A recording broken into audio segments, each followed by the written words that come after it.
Hello and welcome back to the Hands Up If You're Human podcast, an ongoing series of conversations dedicated to exploring and celebrating the messy reality of being human. The truth is, there is nothing any of us can think, say, do, or experience that isn't 100% human. So it's time to drop the shame and the guilt, accept everything that we are, and start working to create the lives we really want to live.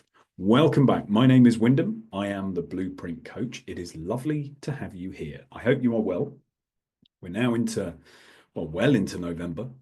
And yeah, I hope you're enjoying the transition, the beautiful autumn colours where we are down in Hazelmere. The trees are these beautiful mix of browns and oranges and greens and yellows, and it's absolutely stunning. So I hope you're well. And dare I say it? Oh, dare I say it? It's the 18th of November as I record this. So getting ready for Christmas? It's too early. Another couple of weeks. But yes, I thought I would start very quickly with the obvious. For anyone who has listened from the beginning, there is an obvious difference over the last few episodes. And sadly, at least for this podcast, and our listening pleasure, Lisa has made the decision to focus her time and effort on the other areas of her life. So if you follow her, you will see that she is just about to, excuse me, open a new yoga studio space and wellness space. So for all of the other commitments that she has, she is focusing her time and effort on those areas. So sadly, she will no longer be dropping in and offering us her wisdom. So we wish her the very best. Huge undertaking opening a studio. So we wish her the very best. From the perspective of this podcast, for the time being, it's going to continue to be me, but I am already planning additional guests. I'm going to actually do an episode in a couple of weeks around doing the work. And then because it is such it has such a huge impact, not only on the person who is doing the work on themselves, but also on those important people around them. I'm going to do one episode where I talk about doing the work, and then the following episode, I'm going to be talking to Louisa, my wife, because her experience over the last 8-9 years is going to be different to mine. And I think one of the challenges we face when we start to do the work, when we get to a point in our life where we realize something has to change, that often is not a decision you come to in conjunction with your partner or your significant other people. So I think it will be a really interesting conversation to get both our perspectives and have a view of some of the challenges, some of the undoubted benefits, all that kind of stuff. And after that, I will be looking to not just bombard you with my monologues. But today, that's exactly what you're going to get. And I want to talk today about something that I am really trying to surrender into, and it is trusting the process. What I found since leaving my corporate career, I want to be further down the road. I want to have done more. I want to fast forward the effort and the commitment and the surrender, and I can't. So I want to talk about that today. And I want to start with, I don't know whether everybody else has seen it, but I certainly have seen this a number of times over the last few months. And I guess it is probably reflective of this idea that when the student is ready, the teacher appears. And for a long time, I didn't really pay any attention to that as a saying. But when I finally had my big emotional breakdown that triggered me focusing on working on myself, I suddenly saw lots and lots of people coming into my life or in the periphery of my life who could help me if I chose to go down that route. And it suddenly made me realize that the teachers are always there. it's only down to the student, the person who is finally ready, that they then start seeing them. It's the same process. The way our brains work, it's the same process as when, you buy a new car and maybe you buy a yellow car, if you're into that kind of thing. And whereas before you could never remember seeing a yellow car, when you are attuned to it, you suddenly see them everywhere. It's a similar thing with teachers and students when we're finally ready. And I've seen this parable. It's a Taoist parable called the lost horse. So in this parable, a farmer is working on his small, very humble farm. And one day, his sole horse, the horse he relies on to plow his fields and carry his produce, runs away. And the neighbors from the neighboring farms come together and go, "Oh, they're so unlucky." And the farmer looks at them and says, "Maybe." And the following morning, his son rushes into his bedroom and says, "Father, father, look, look, look." They look out the window, and their horse that had ran away the previous day has led 6 wild horses back to the farm. And his neighbors come round and they go, "Oh my God, look at that. Yesterday it was terrible, but today you've got 6 brand new horses. You're so lucky." And the farmer says, "Maybe." And the following day, he hears this scream from one of the paddocks, and he looks out, and his son has been trying to train one of these new horses, has been thrown from its back and has shattered one of his legs, can no longer help with the farming. And the farmer's neighbors come around and say, "Oh, you're so unlucky. It's terrible." And the farmer looks at them and says, "Maybe." And the following day, the local warlord's army marches through the farmer's farm looking to conscript all eligible young men. And they find his son lying in bed with his shattered leg. And because he can't march to this unwinnable war, they move through without conscripting him. And the farmer's friends come around and say, "Oh my God, you're so lucky." And the farmer looks at them and says, "Maybe." It's a really interesting approach to these things. And in Taoism, they often refer to the universe like a river, and that, like many rivers, there are patches of calm and there are patches where there are rapids and rocks and waterfalls, and there are slow moving parts and there are fast raging parts. And we don't get to choose. If our life is the river, the course of that river is going to take us to these calm places, these turbulent places, these elements that we don't know what's around the corner. And it's the difference between, I think the important part, the interesting part is the difference between how the farmer views these things and how his friends or neighbors view them. And while I was thinking about this, it put me in mind. I did a drama and theatre degree, and I've never really known where it was going to come in handy. Today, it is finally going to come in handy today, because it also put me in mind of one of the most famous quotes from Shakespeare. And it's from Hamlet. And I am going to shrug off my decades of not theatering, and I'm gonna read you one of a chunk of one of the most famous soliloquies in all of theatre. And it goes like this: "To be or not to be, that is the question. Whether 'tis nobler in the mind to suffer the slings and arrows of outrageous fortune, or to take arms against a sea of troubles, and by opposing end them, to die, to sleep no more, and by a sleep to say we end the heartache and the 1,000 natural shocks that flesh is heir to. 'Tis a consummation devoutly to be wished, to die, to sleep perchance to dream." Now, Hamlet goes on and on, but I think that term Whether 'tis nobler in the mind to suffer the slings and arrows of outrageous fortune. If we think back to this, the parable of the lost horse, the farmer could quite easily be stood there reacting in the same way that his neighbors did, that this stuff just seems to be happening to him.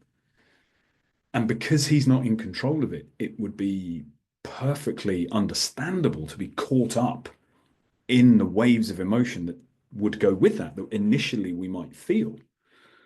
You know, his horse runs away. He's got nobody left to help with the farming. That's terrible news. Yeah, maybe. I mean, the next day, his horse comes back with 6 other horses. Suddenly, he's got more horses than he really knows what to do with. That's amazing news. Yeah, maybe.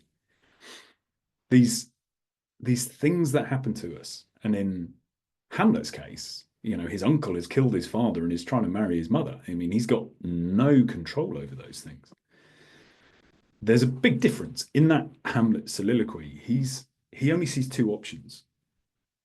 So, on the one hand, you suffer the slings and arrows of outrageous fortune. These things happen to us and we suffer them. We've internalized them. We think about them. We turn them over. We try to control what we can't control. And that we resist them. And that creates suffering. And in Hamlet's mind, the only alternative is to end it because he can't cope with these things. But I won't go on to the rest of the soliloquy, but he then talks about actually, well, there's uncertainty in death as well. So what if death is worse than this? The point being, Hamlet only looks at 2 options. It's either we resist and suffer what is happening, or we take an extreme approach and end it all. But the Taoist approach is a third way. It's acceptance. It is recognizing what is and not resisting it. It is one of the most important, I think, one of the most important things we can do when we are looking to create what we really want. If we spend our life resisting what is, it has this unbelievable drain on our energy. You know, we sit in frustration. I think the next inalienable truth is about frustration. We sit in regret, which was the last inalienable truth. We are weighed down by our disappointment because what we are experiencing is different from what we would like it to be. But it is different. You know, the idea that we resist what is, I've come to realize, is a futility. I didn't think that for a very long time. I was stuck in my own suffering, the internalized thinking of the fact that my life wasn't what I wanted it to be, even though I hadn't really defined what I wanted it to be. I was aware of the suffering, the slings and arrows of outrageous fortune. And I resisted it, constantly pushing back. I'd go, oh, I wish this were different. I wish this were different. And in that resistance, I fed my suffering. Because I think what that parable, the lost horse, tells us, and the beginning of that Hamlet soliloquy, I think what it tells us is we are the incubators of our suffering. Now, I think there is a lot of, it's very easy to get into a straw man argument where we take an extreme view, the outer, most extreme view of something. So clearly, you just have to look at the news to understand there is deep suffering happening around the world. And that suffering, how fair is it to say that suffering is being created in the person's mind? And I'm reading Man's Search for Meaning by Viktor Frankl, who, for anybody who doesn't know, was I think an Austrian kind of psychologist, a Jewish Austrian psychologist who was interred in the death camps by the Nazis in the Second World War. And when he survived, I think he was the only member of his family to do so. And as we know, millions of human beings were murdered and exterminated purely because of their religion or their background. He was really interested in what enabled him to survive. And in part, he comes to a similar, slightly different language, slightly different approach. But fundamentally, it is our perspective. It is our ability to find something internal to ourselves that doesn't resist what is, finds a way to accept it. And there's also a really lovely quote by Michael J. Fox that I always go back to, which is, acceptance is not the same as resignation. Acceptance is seeing things for how they are and knowing there has to be another way. Now, when we get into that as an idea, we start looking at, well, what are the controllables? Because our resistance and the frustration and disappointment and regret and all these things that bubble up inside us as a result of our unwillingness or inability to see what is all about attempting to control the uncontrollable.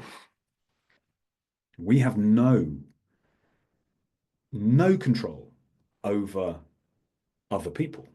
And we may try to claim control, and we may look to, I'm going to use the word, even though I don't like the idea of it, manipulate other people. And we do it in the subtlest of ways and the most blatant of ways. But while we are doing that, we are resisting what is. And what that fundamentally leads us to is a bypassing of the work. And I said at the beginning, I'm going to talk about doing the work in the next main episode, and then the following main episode to that, talking about it with my wife. And bypassing the work is one of those things that I think sometimes we feel righteous. When we stand there and something happens to us, or something happens by somebody else's hand, or a decision, or something we genuinely have no control over, it's very easy to fall into this space of, it's not fair. I'm being maneuvered and my life is being impacted by what somebody else has done. True. That can be very, very true. And yet, until we get to a point where we accept it, because we can't control it, it is an absolute waste of our emotional energy to allow ourselves to wallow in frustration or regret or disappointment. It doesn't move us forward. It keeps us as the recipient of somebody else's action. And we are not in a place of creation when we view ourselves in that kind of victimhood mentality. And that fundamentally is what it is. Suffering the slings and arrows of outrageous fortune means I have no control. I'm abdicating any kind of creative control over my life to everything else. When we stop bypassing the work, we start to look at our lives and the things that happen and the things that impact us that other people do. And we start taking ownership of what is ours to own. Ownership is the first of the 4 pillars. And the 4 pillars of the 2-4-6 framework really are the measures that we can assess the creative action within our lives. Am I owning everything that is mine to own? So I can't own or control what somebody else does. And it will, to some degree, if they're close to us, it will have an impact on us. Of course it will. Okay, so what in that moment can I own? What part of this is mine to own, given I don't have control over anybody else? And they are making decisions that make sense to them in the moment and hopefully are serving them. There's no guarantee they're going to serve me. So, where am I taking ownership? Where am I identifying the controllables and looking to own the controllables? Because the only place they live is with me. And that acceptance isn't resignation. It's okay, well, what can I change? Because if the only thing I can change is my mental state and how I perceive these things, like the farmer, then that is my responsibility to do if I don't want to feel like I am in suffering constantly. There's a, as I said at the beginning, in Taoism, they often refer to the universe like a river. As I said, sometimes there are calm parts, peaceful, slow moving. Other times there are raging rapids. And always the river twists and turns and follows the contours of the land. And until we reach the bend in the river, we do not know what is the other side of it. And I was thinking about that as an analogy for life.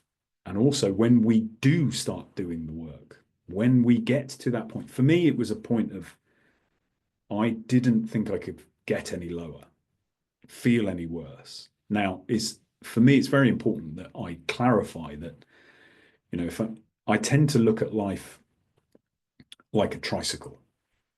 Slightly weird analogy, but there are three wheels on our trike, and these are the three key elements of our lives. So one of those wheels is our deep, intimate, personal relationships. And by intimate, I just mean honest, transparent, support, those deeply supportive relationships.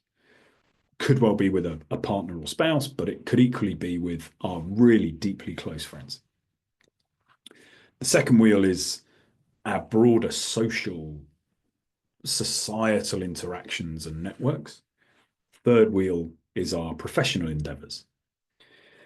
And then there's a very important fourth element, which is the rider of the tricycle, which is the I in I am. And I think one of the challenges we have is when we come to recognize, like I did, that something in our life isn't working. For me, it was always the professional element.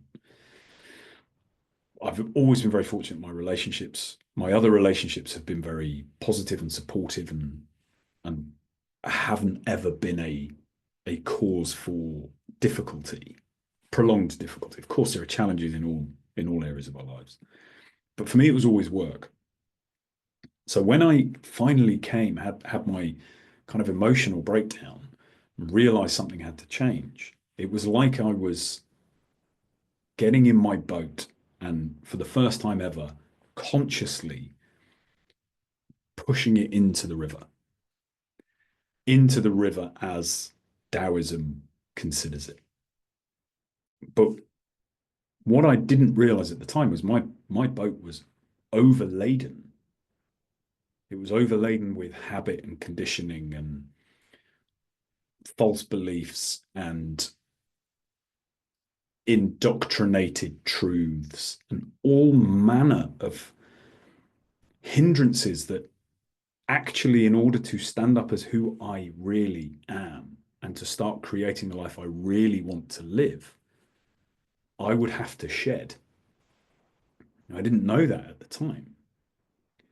But if we consider this river, every now and then we're going to come to these violent patches of water, these fast flowing, turbulent patches of life that throw our boat around, up and down, potentially to the brink of capsizing. And as we do that, as we work through those difficult patches of river, difficult periods in our life, things will fall from our boat. We will at some point reach this decision where we either hold on to the stuff we have started this journey with, or we let it go. And there is a very real risk. The more we hold on, the more likely it is that the whole boat is going to capsize. So piece by piece, as we travel down the river, we hopefully start to lose the things that have been holding us back. We start to let go of the weight. We start to let go of the false ideas about ourselves, about other people, about the universe, about the world around us. And as we let go of them, the boat becomes lighter.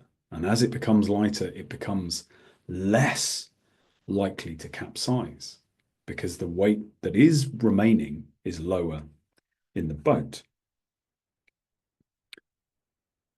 So when we are looking at those periods in our lives where, holy shit, it's so hard, sometimes we think we've done the work. Sometimes we think we've worked through it. We've accepted it. Rather, we've brought our awareness to it. We've accepted it. We have identified the intentional action we can take to move forward. And yet suddenly we're back in this incredibly difficult period. And we might wish to fall back on comfort. This is what trusting the process is about. It is giving ourselves time when we are not in the turbulent part of the river.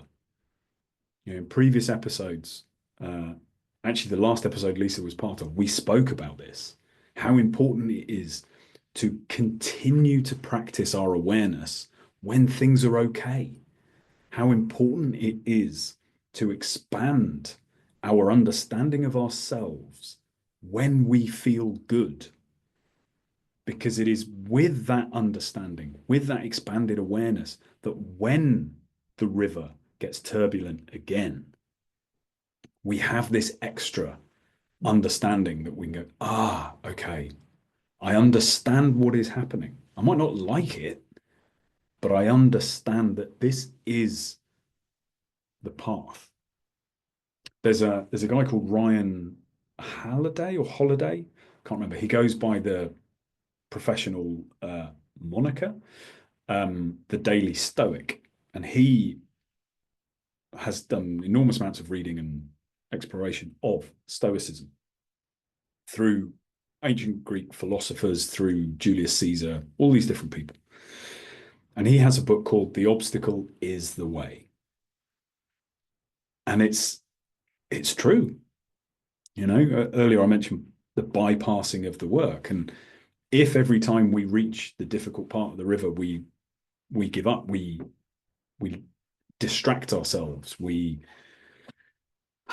I'm not going to say, I am going to say, take the easy way out. And I don't mean that it's easy, because it isn't. Anything that keeps us stuck ultimately over time becomes unbearable. However, it is known, we've spoken about this before, when we reach the difficult obstacle, it is often very enticing to fall back on something that we know so well.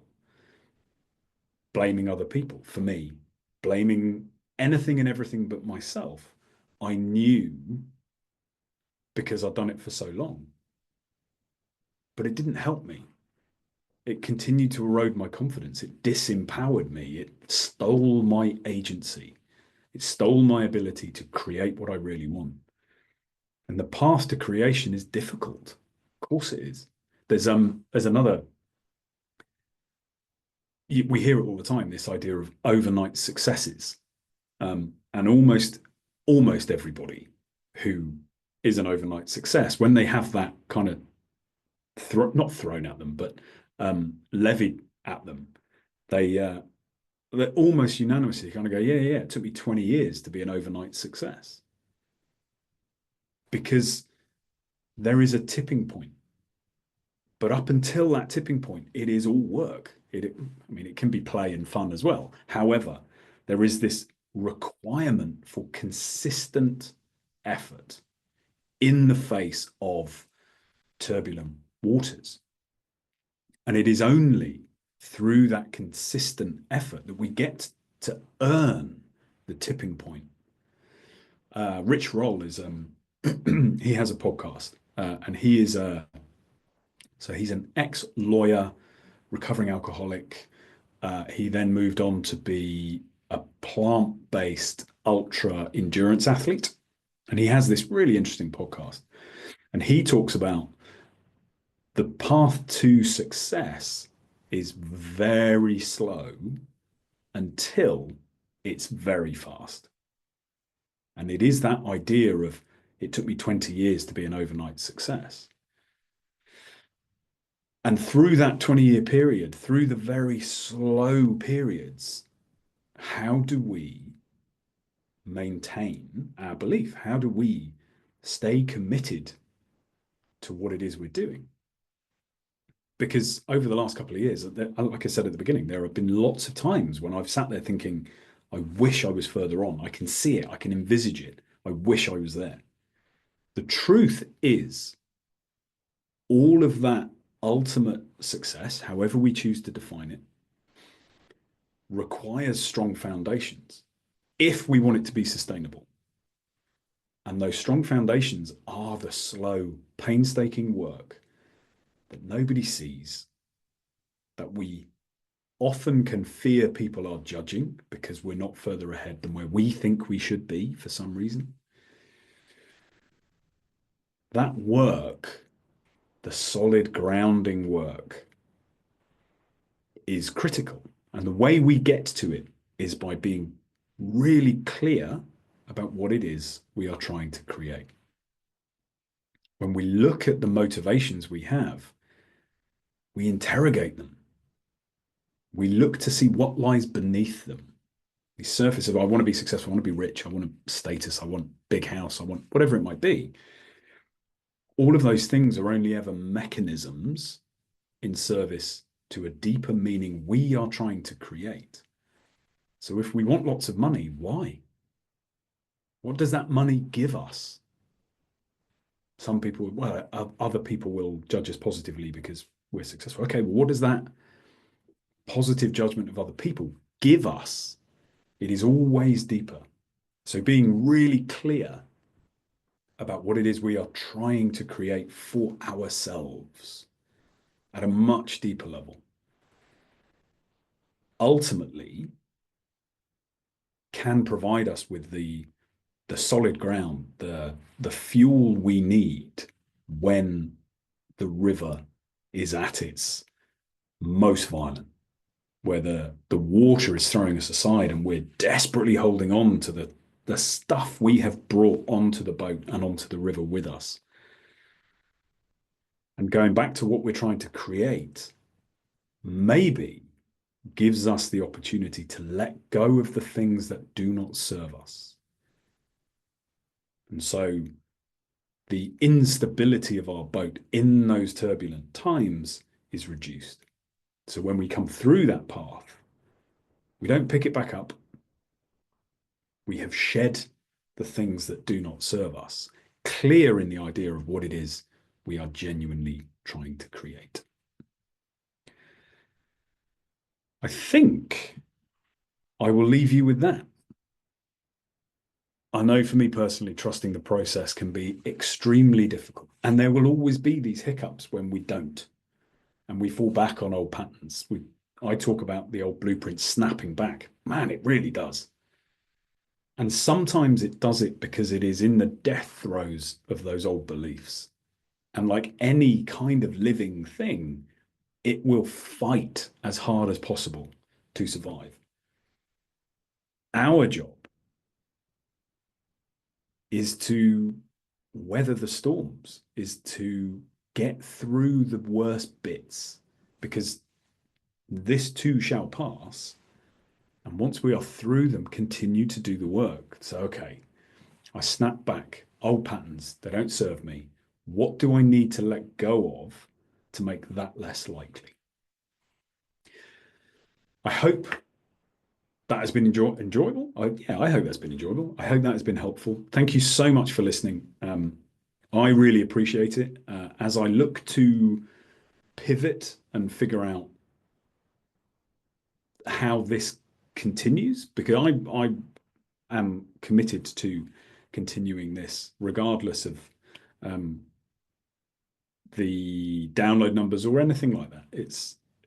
I think there's value in this for some people. So if you are someone who has enjoyed this episode, enjoys this podcast, I would be hugely grateful if you would like, subscribe, comment, share with other people. Anybody you think may benefit from hearing some of these conversations or monologues, given we were talking about Hamlet and soliloquies. That's essentially what I'm doing. If you know anyone who you think may benefit, please forward these podcasts to them. I wish you jumping around. If you would like to comment to me directly, or if there's anything you would like to put on the agenda, the radar for me to talk about, maybe get some guests involved further down the line to discuss, please let me know. Easiest way to get in touch is via email. It is handsupifyou'rehuman@gmail.com. And I think that is it for this week. I wish you a joyful and peaceful few days. The next episode is another inalienable truth, where I'll be talking about frustration. Almost like I'm planning this stuff. I'm not, but it's almost. So the next inalienable truth episode will be about frustration. And until then, I wish you a joyful and peaceful few days. Take care, and I will speak to you soon.